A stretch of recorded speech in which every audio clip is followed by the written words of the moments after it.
Hola, buenos días. ¿Qué tal? ¿Cómo les va?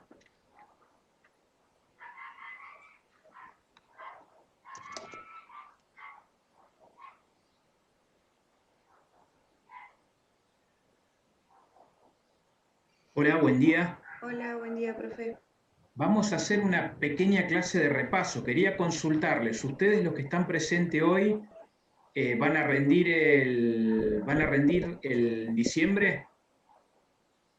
El 14 creo que es la mesa, ¿verdad?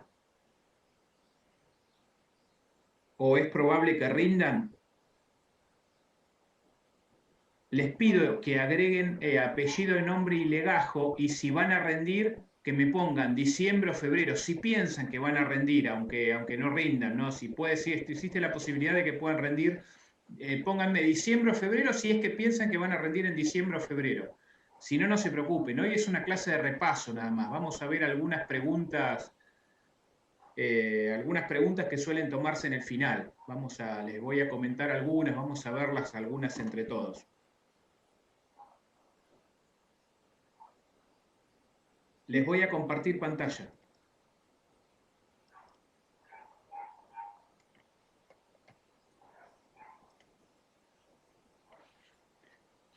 ¿Lo ven bien?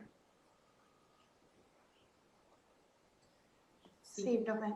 Bueno, es una especie de cuestionario. Vamos a ver, miren que ahora necesito la intervención de ustedes. Vamos a ver cómo lo que recuerdan de todo lo que vimos. La primera, por ejemplo, el control guía o direccional permite comparar los resultados con un estándar previamente establecido, siendo el presupuesto un ejemplo típico de este sistema de control. ¿Eso es verdadero o falso?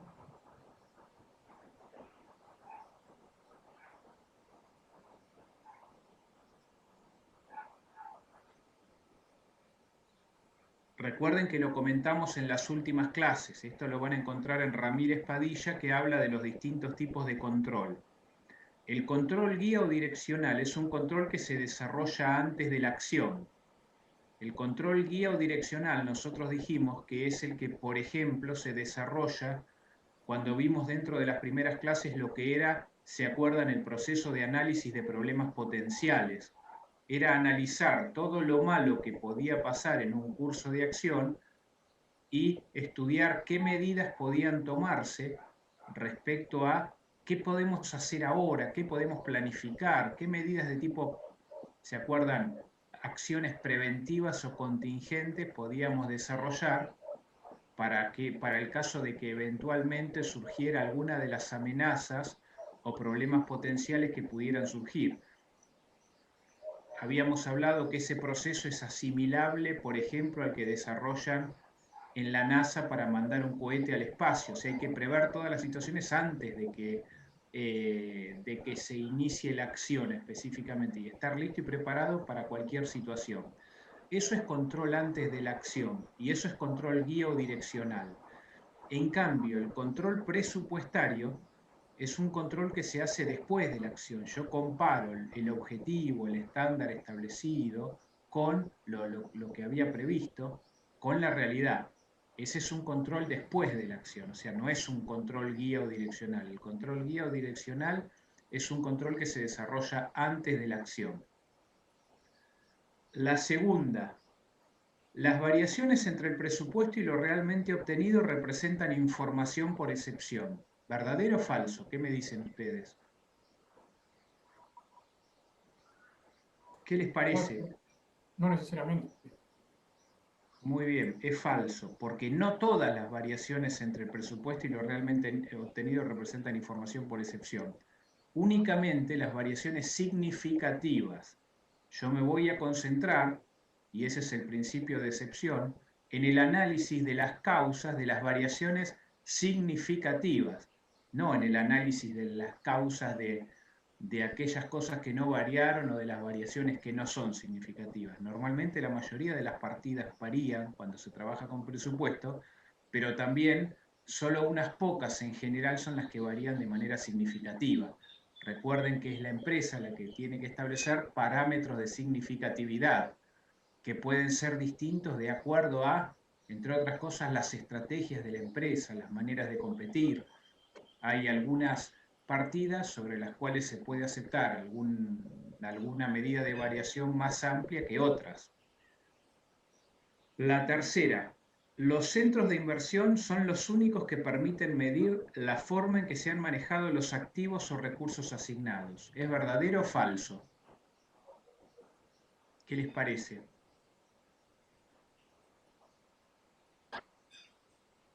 Verdadero, profe, porque es lo único que tiene la rentabilidad sobre la inversión. Muy bien, los centros de inversión son los únicos en los cuales puede analizarse el rendimiento que tienen los activos, que son los recursos que el centro de inversión tiene asignados. La inversión de un centro de inversión son los activos que tiene asignados. Y lo que yo mido en un centro de inversión es cuánto rinde, cuánto el responsable del centro hace rendir a esos recursos que tiene asignados, que son los activos. Y es el único centro de responsabilidad que tiene activos asignados. Por eso es el único en el que se puede medir la forma en que se utilizaron esos activos, porque es el único centro que tiene activos asignados. Por eso es el más valioso desde el punto de vista del análisis. La cuarta, la empresa debe dar a ciertas medidas no financieras de desempeño tanta o mayor importancia que al desempeño financiero. ¿Verdadero o falso?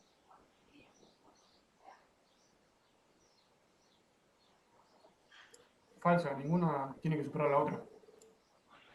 Claro, la realidad es como está planteado, fíjate que está planteado, la empresa debe dar a ciertas medidas no financieras tanta o mayor importancia que el desempeño financiero, en realidad es verdadero, o sea, hoy en día cada vez es mayor, no lo vimos en esta materia, lo hablamos nada más, pues después en próximas materias van a haber otras herramientas como el tablero de control o cuadro de mando integral, u otro tipo de análisis que a lo mejor ven en otras materias como, bueno, análisis del modelo Canvas o análisis que tienen que ver con, bueno, con otros tipos de modelos de gestión nuevos en los cuales se va a ver que la mayoría de los indicadores está conformado por indicadores que no son monetarios, que no son financieros, como se está mencionando, sino que se están midiendo muchas otras cuestiones. No vimos demasiados en esta materia en particular, pero la realidad es que cada vez son más importantes las medidas no financieras de desempeño, no monetarias,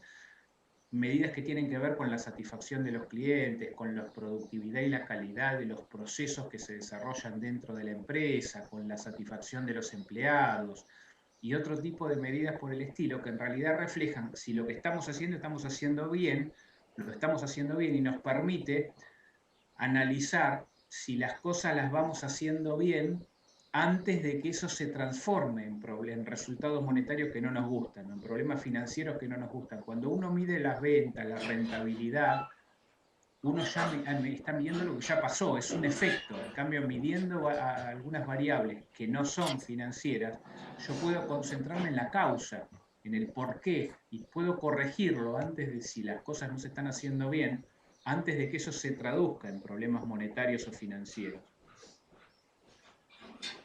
La quinta, la adecuada instrumentación de un sistema de información por responsable requiere la aplicación del costeo por absorción para la exposición del estado de resultados. ¿Verdadero o falso?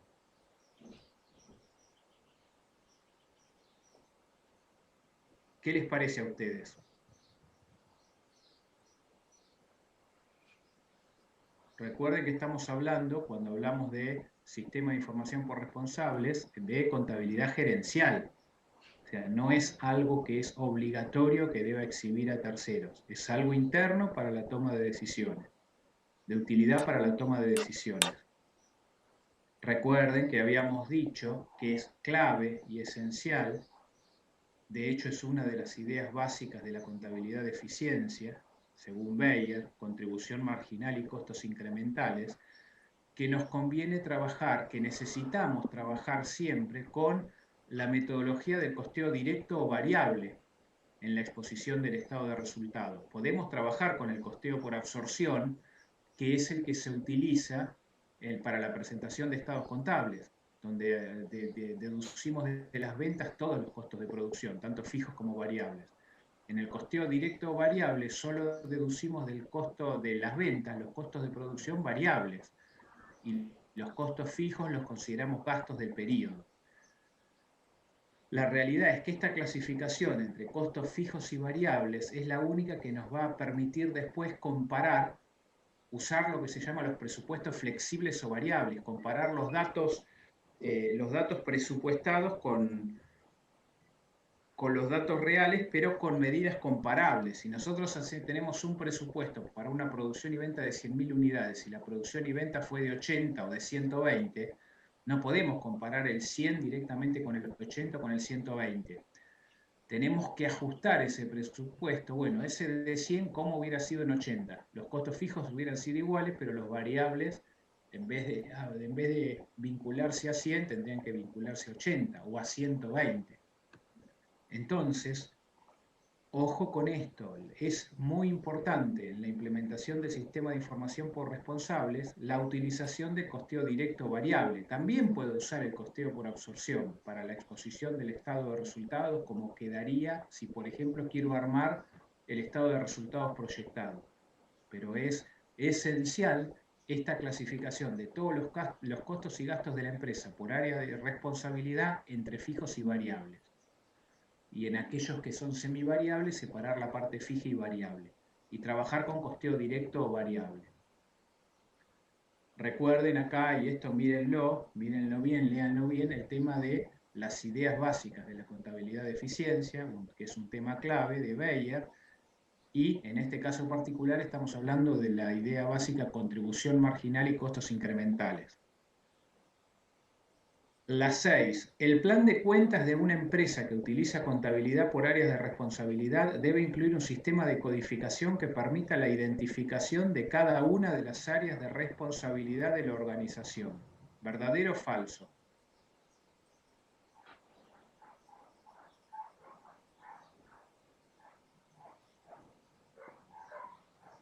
¿Qué me dicen ustedes? Es fácil, esta tiene que ser fácil.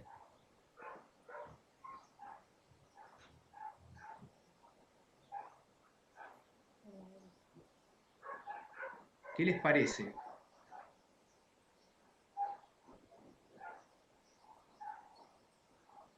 El plan de cuentas de una empresa que utiliza contabilidad por áreas de responsabilidad debe incluir un sistema de codificación que permita la identificación de cada una de las áreas de responsabilidad de la organización.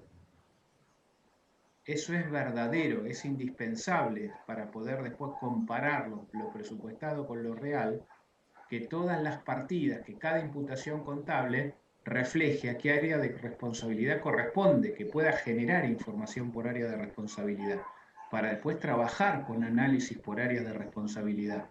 Es esencial entonces, para utilizar contabilidad por áreas de responsabilidad, que el plan de cuentas incluya un sistema de codificación que permita codificar cada una de las áreas de responsabilidad de la organización para en cada imputación contable reflejar esa partida que estoy registrando a qué área de responsabilidad corresponde. La 7 estamos hablando de un tema que no vimos, que es estrategia de océano azul, lo van a ver más adelante, así que la dejamos. La 8 ya la vimos al principio, la aplicación de las técnicas de análisis de problemas potenciales de Kepner y Trigoy representan la aplicación de un sistema de control guía o direccional. Recuerdan que dijimos que es un control antes de la acción.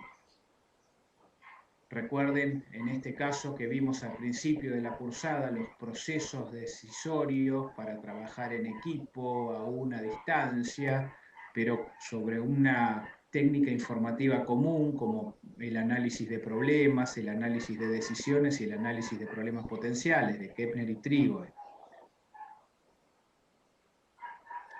Igual, profe, Vamos, sí. el análisis de problemas potenciales no sería después, o sea, analiza antes. Quería entender esa relación. No, el análisis de problemas potenciales es un control antes de la acción. Listo, Es, buenísimo. en un curso de acción seleccionado, tratar de analizar qué puede salir mal. Listo, Ponernos a entonces sería analizar. verdadero.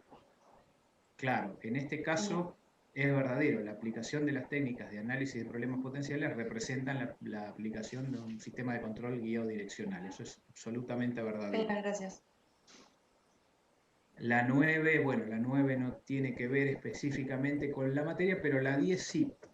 La 10. Un sistema de información por responsables requiere identificar áreas o segmentos de responsabilidad cuyas características, tamaño y cantidad dependen de la estructura de la organización. ¿Verdadero o falso? ¿Qué les parece a ustedes?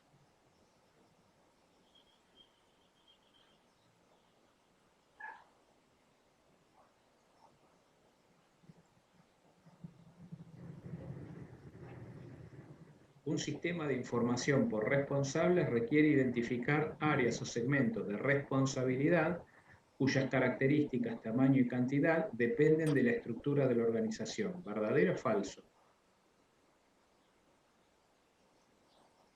Esencialmente es verdadero, o sea, las áreas de responsabilidad dependen de la estructura organizacional.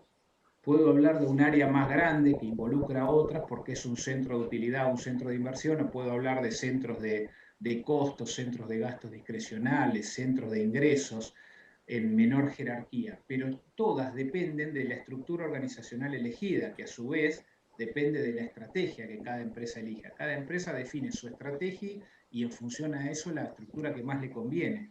Y las áreas de responsabilidad derivan de la estructura de la organización. La 11. La información representa datos procesados en forma significativa para el receptor con valor real y perceptible para decisiones presentes y futuras. ¿Verdadero o falso?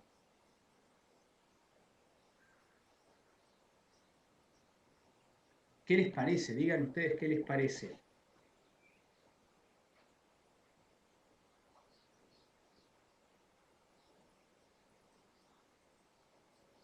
Verdadero. Es verdadero en realidad. Recuerden que un sistema de información, el insumo de un sistema de información, las entradas en un sistema de información son los datos que se procesan de una manera determinada para generar información. ¿Cuándo se transforman en información? Cuando reflejan un insumo útil para alguien que tiene que tomar una decisión, para que alguien que tiene que tomar una decisión sepa cómo hacerlo, cómo tomar la mejor decisión. O sea, en realidad, la información es esencialmente para la toma de decisiones. Y los datos son los insumos necesarios para generar la información. La 12, a ver si se acuerdan, la metodología del diseño evolutivo se aplica principalmente a los sistemas de procesamiento de transacciones. ¿Verdadero o falso? Por ahí no se acuerdan todavía, pero cuando vimos la metodología del diseño evolutivo, desarrollo de prototipos, decíamos que era un procedimiento abreviado que se utilizaba en el estudio de sistemas, sobre todo por razones de urgencia, cuando no había el tiempo necesario para hacer un desarrollo más amplio, como para utilizar, por ejemplo, un enfoque como el del ciclo de vida general. Dijimos que esencialmente esta metodología para el desarrollo de prototipos, que prevé el desarrollo de prototipos con mejoras, con iteraciones permanentes, se aplica esencialmente a los sistemas de apoyo a las decisiones. O sea, en la realidad, y acá otra vez vamos a hacer un recordatorio de los diferentes tipos de sistemas de información de acuerdo al proceso decisorio. ¿Se acuerdan que hablábamos de sistemas de procesamiento de transacciones u operaciones, de sistemas de información gerencial o administrativa y de sistemas de apoyo o soporte a las decisiones? Los sistemas de procesamiento de transacciones tienen que ver con las operaciones cotidianas y el registro de las operaciones cotidianas y la información generada a partir del registro de las operaciones cotidianas. Los sistemas de información gerencial o administrativa tienen que ver con la generación de informes vinculados a la toma de decisiones programadas, estructuradas, cuyos requerimientos informativos se pueden prever con anticipación, como por ejemplo los informes de actuación de un área de responsabilidad. Yo puedo diseñar el formato informativo y tenerlo listo y preparado para cuando se necesita tomar decisiones respecto a eso. En cambio, los sistemas de apoyo o soporte a las decisiones tenían que ver con aquellas decisiones que no son programadas, que no son estructuradas, que se tienen que tomar en un momento y que no se había podido prever que había que hacerlo. Decisiones que habitualmente tienen que ver con aspectos más estratégicos, con situaciones vinculadas a amenazas o oportunidades sobrevinientes, por ejemplo. decisiones que en muchos casos requieren una oportunidad de negocios, una alianza con otra empresa para aprovechar un negocio. Bueno, requiere un proceso informativo rápido como para tomar una decisión determinada y que no se había podido prever con anticipación. Hay que armar todo la información más conveniente a disponer para tomar esa decisión en ese momento. A esto se refiere la metodología del diseño evolutivo de desarrollo de prototipos. Se arma un prototipo informativo con lo que podemos disponer mientras vamos consiguiendo algo más o algo mejor y lo vamos mejorando a medida que el usuario ve que, pero me interesaría saber esto, conocer esto también, de acuerdo a lo que necesite, hasta generar el mejor sistema, digamos, el mejor informe posible para la toma de decisiones, teniendo en cuenta la urgencia. Como en esta metodología del diseño evolutivo la urgencia es importante, se suele aplicar no en los sistemas de procesamiento de transacciones, sino, como dijimos recién, en los sistemas de apoyo o soporte a las decisiones. Por eso es falsa. La 13. Para diseñar un sistema de información, la secuencia correcta es salidas, procesos, archivos, entradas. ¿Verdadero o falso? Estamos haciendo un repaso, pero recuerden, es falso porque para diseñar un sistema de información, recuerden que el proceso, no, digamos, la manera de diseñarlo no se diseña como, por ejemplo, se grafica. Primero pongo la entrada, el proceso, la salida, los archivos o almacenamientos.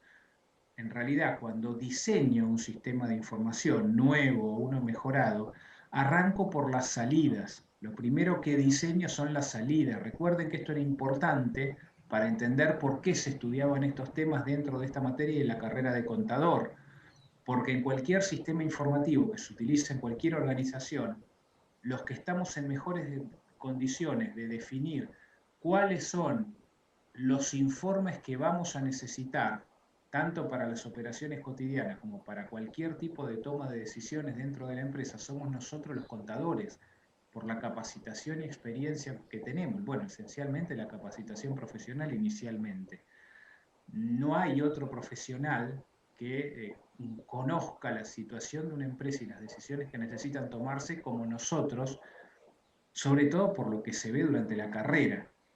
Por eso, nuestra participación es esencial cuando definimos las salidas que tiene que tener un sistema de información. O sea, qué información va a necesitar cada uno de los que tienen que tomar decisiones dentro de la organización.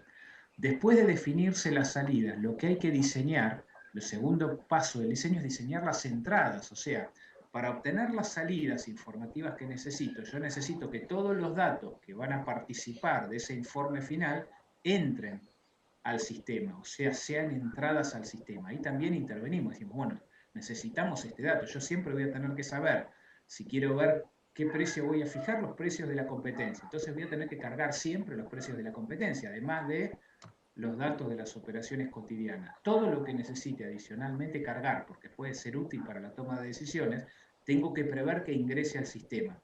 Y entonces también intervenimos como para definir, ojo, que también dentro de las entradas tenemos que identificar todo aquello que vamos a necesitar después para los informes posteriores, para la toma de decisiones. Después, el tercer punto es definir los archivos o almacenamientos en el sentido de definir, bueno, cómo vinculo todos los datos que voy cargando al sistema de información, cómo los relaciono entre sí, cómo los analizo, cómo los ordeno, cómo hago la carga de datos. Bueno, eso va a ser importante para nosotros para tener la información disponible cuando la necesitemos. Entonces también vamos a opinar respecto a qué datos necesitamos que entren al sistema y que se vinculen entre sí, que estén relacionados, que formen parte de la base de datos y que los pueda utilizar cuando los necesite. Y lo último que se diseña es el proceso, o sea, cómo se transforman esas entradas en las salidas esperadas y se van generando los archivos o almacenamientos, cómo se hace todo el procesamiento. Ahí es donde menos intervenimos nosotros profesionalmente. En realidad eso se lo dejamos a los especialistas. A los especialistas tenemos que decirles lo que tienen que armar, tienen que generar esto, tienen que entrar esto, tienen que generar esto. Y bueno, vean la mejor manera de que el sistema me vaya generando estos informes permanentemente. por lo menos en aquellos informes que puedo prever con anticipación, los que tienen que ver con los sistemas de procesamiento de transacciones o con los sistemas de información gerencial o administrativa, y cómo tener organizada toda la información para cuando la necesitamos, cuando tenemos que recurrir al sistema de apoyo a las decisiones. Tenemos que tomar una decisión que no se pudo prever con anticipación. O sea, el sistema de información, la secuencia correcta, porque acá de lo que estamos hablando es la secuencia del diseño. Una de las etapas de la metodología del ciclo de vida es el diseño. La secuencia correcta del diseño es salidas, entradas, archivos, procesos. Primero la salida, después las entradas, después los archivos y después los procesos. Esto lo explica bien Volpentesta. 14. Los sistemas de información gerencial son sistemas de apoyo para la toma de decisiones no muy estructuradas que no son de naturaleza recurrente. Bueno, eso lo acabamos de ver. Esto es falso. Los que son sistemas de apoyo para la toma de decisiones no muy estructuradas que no son de naturaleza recurrente son los sistemas de apoyo o de soporte a las decisiones. Los sistemas de información gerencial no. Los sistemas de información gerencial tienen que ver con las decisiones cuyos requerimientos informativos se pueden programar con anticipación, con decisiones programadas, decisiones estructuradas. 15, a ver si se acuerdan, conforme lo establecen las normas IRAM, el formulario se representa a través de un símbolo con forma de rectángulo en un diagrama de flujo de datos. ¿Verdadero o falso? Falso, no tiene... Falso. Falso. Los diagramas de flujo de datos no usan el símbolo formulario porque reflejan la circulación de los datos.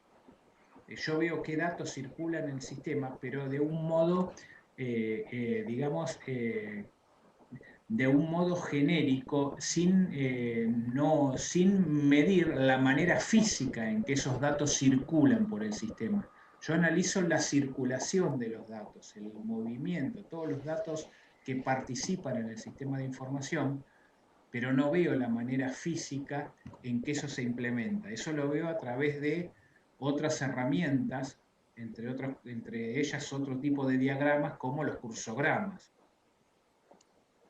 Algunas cuestiones adicionales que se suelen preguntar en final, esto se los comento como para que estén preparados.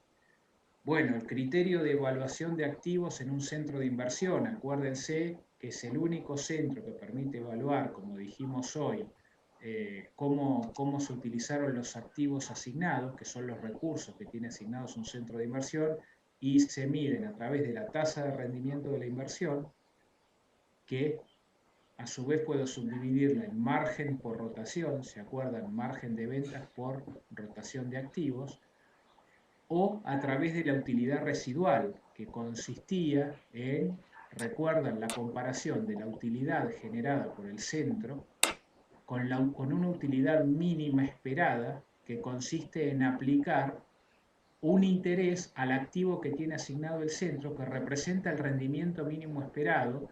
En realidad esa tasa que se le aplica al activo que tiene asignado el centro es, nosotros lo vimos teóricamente, es lo que ustedes van a conocer en las próximas materias como lo que se llama la tasa de costo de capital, que es la tasa de costo promedio ponderado del financiamiento de la empresa.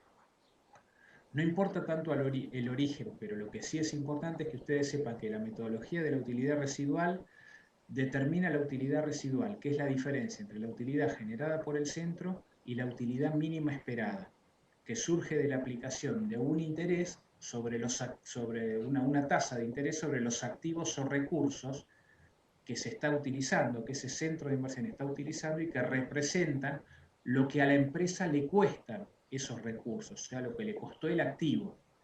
Por eso hablamos de la tasa de costo promedio ponderado del financiamiento de la empresa, porque el activo es la inversión de la empresa y el pasivo y el patrimonio neto son la financiación.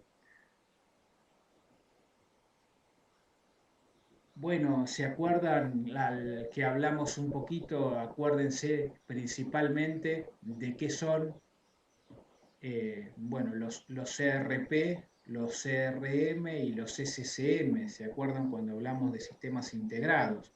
Los sistemas que tienen que ver con lo que se hace adentro, con todas las operaciones de la empresa, las que vinculan a la empresa con el cliente y las que vinculan a la empresa con los proveedores en general. Y después las herramientas o algunas de las herramientas que se utilizan para la toma de decisiones, en lo que tiene que ver con la inteligencia de negocios.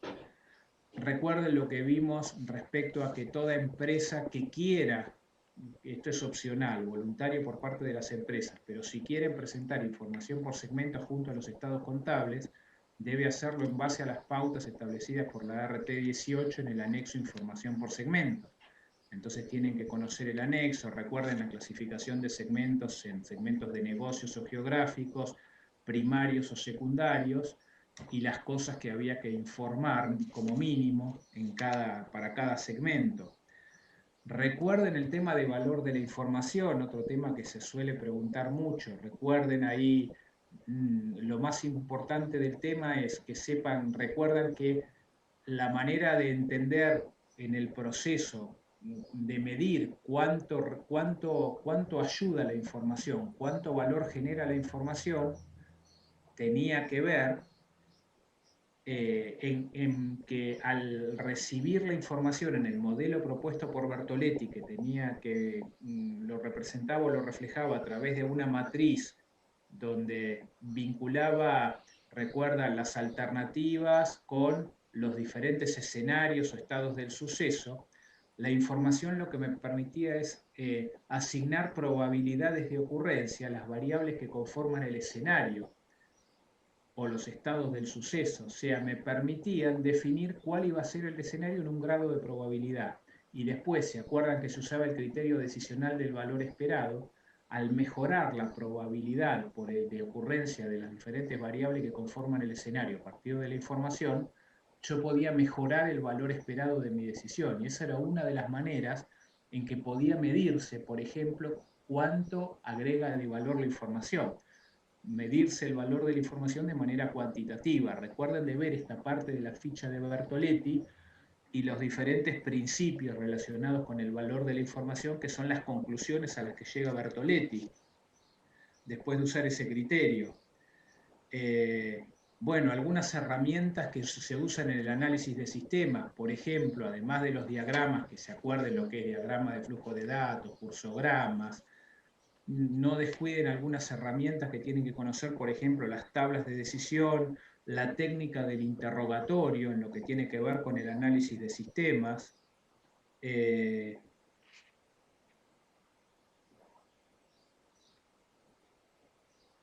Recuerden los parámetros de capacidad, comunicación, costo, competitividad y control interno, por lo menos de manera general, lo que mido a través de esos parámetros en un estudio de sistemas. Bueno, cómo la diferencia entre los diagramas de flujos de datos y los cursogramas, esencialmente en cuanto al objetivo que tienen, que son los diagramas más importantes.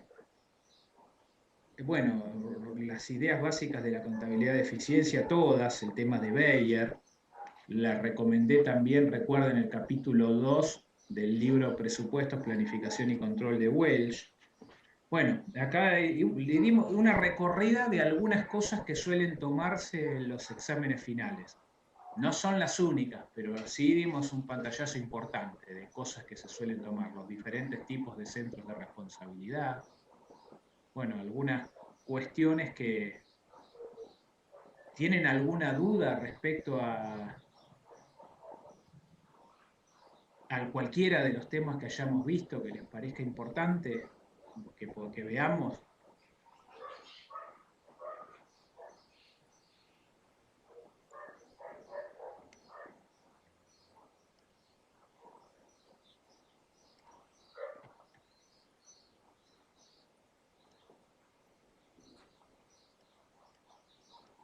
Estoy viendo si quieren alguna duda en el chat. Bueno, esto es lo más importante que les puedo comentar, para que tengan en cuenta, para que no lo descuiden al momento del examen final. Espero verlos pronto. La idea, en la medida de lo posible, es que cada profesor tome a los alumnos que cursaron con ese profesor, salvo que sean demasiados y entonces haya que hacer una selección. Si hubiera que hacer una selección, el profesor voy a tomarle siempre a los que más asistencias tuvieron a las clases de teoría. Así que bueno, espero verlos pronto en la mesa y si es posible, la idea es que cada profesor pueda tomarle a sus propios alumnos en las mesas de diciembre y febrero.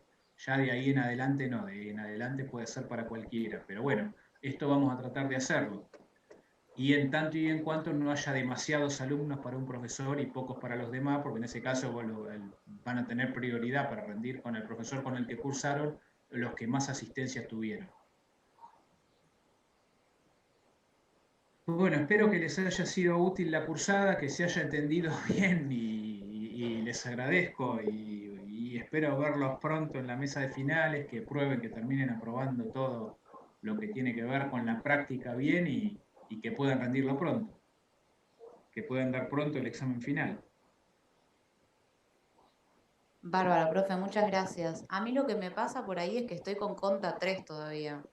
Y bueno, falta ahora el segundo parcial, que es ahora en diciembre, y si no, el recuperatorio es en febrero. Y sin eso no podríamos rendir lo que es esta materia, ¿o no? No dejan dar contra 5 si no tienen rendido. Claro, es correlativa. Yo por eso pensé que por ahí se extendía hasta marzo lo de poder rendir con vos, porque... Bueno, vamos a tratar de... Yo lo voy a hablar para que lo extendamos hasta marzo. No se lo confirmo, pero sí se lo voy a proponer porque me parece razonable lo que me estás diciendo. Así que vamos a ver si lo podemos hacer para marzo, hasta marzo también. Bárbaro, muchas gracias. Yo te gracias. diría que es muy razonable, así que creo claro. que va a ser así. Casi, pero déjame hablarlo porque no depende de mí. Pero bueno, yo lo voy a proponer, lo voy a plantear. Bárbaro, muchas gracias, profe. Bueno, estén atentos que probablemente va a haber alguna mesa, va a haber alguna clase de apoyo, alguna clase de repaso, alguna clase para solucionar dudas previa a los exámenes finales, en febrero o marzo. Buenísimo. Bueno, gracias por todo, muchas gracias. Chao, profe. Chao, profe, muchísimas gracias. Nos vemos, hasta luego.